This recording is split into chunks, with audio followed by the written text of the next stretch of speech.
ये है अभिनव सिवाच, यूपीएससी 2022 के टॉपर कैंडिडेट। जैसे ही इनका नाम टॉपर लिस्ट में आया, वैसे ही बड़े बड़े आईएएस कोचिंग इंस्टीट्यूट ने न्यूज़पेपर एडवर्टाइजमेंट एंड बिलबोर्ड्स में इनका नाम यूज किया, ये क्लेम करते हुए कि ये उनके कोचिंग के स्टूडेंट हैं। बट रियलिटी इससे बिल्कुल ही अलग है। अभिनव ने 2022 के यूपीएससी अटेम्प्ट के लिए कोई भी कोचिंग इंस्टीट्यूट ज्वाइन नहीं किया था एंड इनफैक्ट उन्होंने सिर्फ कोचिंग में मॉक इंटरव्यूज ही दिए थे।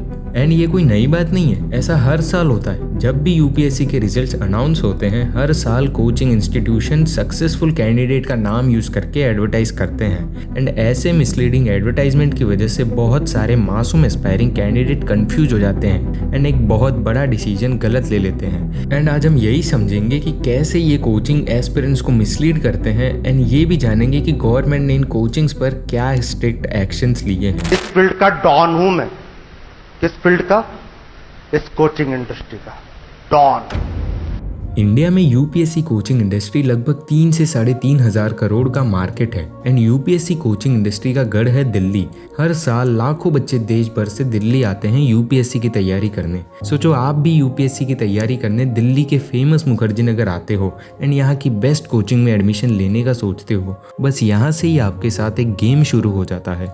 आपको हजारों कोचिंग इंस्टीट्यूट के बिलबोर्ड्स एंड एडवर्टाइजमेंट दिखेंगे एंड हर किसी एड में आपको वही सेम टॉपर बच्चों के चेहरे दिखेंगे। कहीं कोई इंस्टीट्यूट ये क्लेम करेगा कि हमसे पढ़ के इतने अमाउंट ऑफ बच्चे सेलेक्ट हुए हैं एंड जो ये टॉपर्स हैं वो भी हमारे इंस्टीट्यूट से ही सेलेक्ट हुए हैं। एंड ऐसा ही सोचकर आप एक कोचिंग में एडमिशन ले लेते हो, यही सोचकर कि मैं जिस इंस्टीट्यूट में पढ़ रहा हूँ वहीं से पिछले कुछ साल के टॉपर्स भी पढ़ के निकले हैं। बट कुछ दिनों के बाद आपके व्हाट्सएप पे ये क्लिप आता है। काफ़ी सारे कोचिंग इंस्टीट्यूट मेरा नाम जो है वो डाल रहे हैं कि वो मैं वहाँ का स्टूडेंट हूँ। एक्चुअली जब मैं सेकंड अटेम्प्ट में 2019 में जब मैं इंटरव्यू का प्रिपरेशन कर रहा था तो उस समय मैं 10 से 12 इंस्टीट्यूट में मॉक इंटरव्यूज़ दिए थे और इंटरव्यू के टाइम पे ये सारे कोचिंग इंस्टीट्यूट जो हैं वो ऑलमोस्ट फ्री ऑफ कॉस्ट जो है वो मॉक इंटरव्यूज़ कंडक्ट कराते हैं। सो एक कॉन्फिडेंस बिल्ड करने के लिए मैं इन सारे इंस्टीट्यूट के पास गया था और मॉक इंटरव्यूज़ दिए थे और ऐसा लग रहा है कि मैं उनका क्लासरूम स्टूडेंट हूँ, वैसा कुछ नहीं है। एंड ये देखने के बाद आप भी कंप्लीटली कंफ्यूज हो जाते हो एंड आप भी इन कोचिंग्स के मिसलीडिंग एडवर्टाइजमेंट के शिकार हो जाते हो। चलो कुछ और एग्जांपल से समझते हैं। देखो ये कोचिंग इंस्टीट्यूट वाले यूपीएससी एग्जाम के लिए मॉक इंटरव्यूज कंडक्ट करते हैं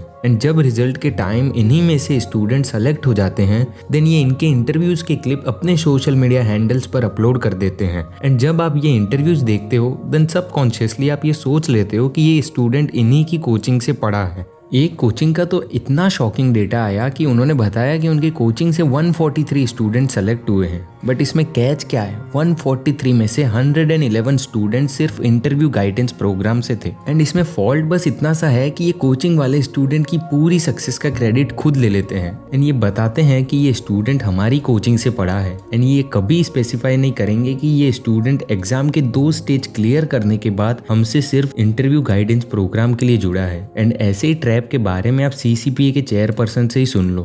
जो जिस छात्र ने मेंस और प्रीलिम्स क्वालीफाई कर लिया है उन छात्रों को ये जो बहुत प्रेस्टिजियस कोचिंग इंस्टीट्यूट्स हैं वो many times free of cost उनको ऑफर करते हैं कि वो मॉक इंटरव्यू के लिए गाइडेंस देंगे। और क्योंकि उन्हें पता है कि इनमें से हर 3 में से एक छात्र तो निश्चित ही कामयाब होगा, तो उसकी कामयाबी के बाद वो उसकी फोटो और उसके बाइट्स को लेकर के इस प्रकार से भ्रामक एडवर्टाइजमेंट करते हैं बिना जनता को ये बताया कि उन्होंने फ्री ऑफ कॉस्ट और सिर्फ मॉक इंटरव्यू के लिए 1 घंटे की कोई गाइडेंस दी। एंड ऐसे ही मिसलीडिंग एड टैक्टिक्स का मैं आपको एक और एग्जांपल बताता हूँ। एक आईएएस कोचिंग ने अपने एड में बताया कि 2015 एंड 17 के टॉपर इनके इंस्टीट्यूट से हैं। बट जब फर्दर इन्वेस्टिगेशन हुआ तो ये पता चला कि ये कोचिंग इंस्टीट्यूट खुद ही 2018 में फाउंड हुआ था। एंड ये मैं मेरी मर्जी से नहीं कह रहा, पीआईबी की ऑफिशियल प्रेस रिलीज का डॉक्यूमेंट का स्टेटमेंट है। चलो मैं आपको पढ़ के बताता हूँ। Falsely claim through the testimonials of top rank holders of UPSC CSC in 2015 and 17 as their student which is factually deceiving. Deceiving का मतलब है किसी भी गलत बात को सही बताना, इन शॉर्ट किसी को बहकाना या मिसलीड करना। एंड ऐसे ही अगर आप कोचिंग इंस्टीट्यूट का सिलेक्शन नंबर देखोगे देन उसमें तो गजब लेवल का सीन है। एक बहुत ही बड़े कोचिंग इंस्टीट्यूट ने बताया कि उनके इंस्टीट्यूट से 370 सिलेक्शन हुए हैं। ऐसे ही एक दूसरे कोचिंग ने बताया कि उनके इंस्टीट्यूट से 216 सिलेक्शन हुए हैं एंड तीसरे ने बताया कि उनके इंस्टीट्यूट से 624 सिलेक्शन हुए हैं। एंड अगर आप इन सभी नंबर को कंबाइन कर दो देन ये नंबर टोटल वैकेंसी से भी बहुत ज्यादा है। एंड ऐसे ही सीसीपीए यानी सेंट्रल कंज्यूमर प्रोटेक्शन अथॉरिटी ने ने बड़े बड़े यूपीएससी कोचिंग इंस्टीट्यूट पर स्ट्रिक्ट एक्शंस लिए हैं। सीसीपीए ने पिछले 1.5 सालों में 20 से ज्यादा कोचिंग्स को नोटिस भेजे हैं एंड 4 कोचिंग इंस्टीट्यूट पर 1-1 लाख का फाइन इम्पोज किया है एंड ऐसे ही सीसीपीए पिछले 1.5 सालों से कर रहा है। देखो जो ये मिसलीडिंग एड्स हैं उनका सबसे ज्यादा नुकसान उन बच्चों को होता है जो एक्सट्रीमली फाइनेंशियल कंडीशन से आते हैं, ये सोच कर आते हैं कि वो किसी पर्टिकुलर कोचिंग से पढ़कर एक आईएएस बनेंगे एंड ऐसे मिसलीडिंग एड्स की वजह से ये स्टूडेंट्स एक गलत डिसीजन ले लेते हैं एंड ऐसे बहुत सारे इंसिडेंट सुनने को मिलते हैं जहां बच्चे लोन लेकर प्रिपरेशन करने आते हैं। इस वीडियो का पर्पस सिर्फ आपको एजुकेट करना है एंड ये बताना है कि जो आप आपके आसपास देखते हो वो कम्प्लीटली सच नहीं है।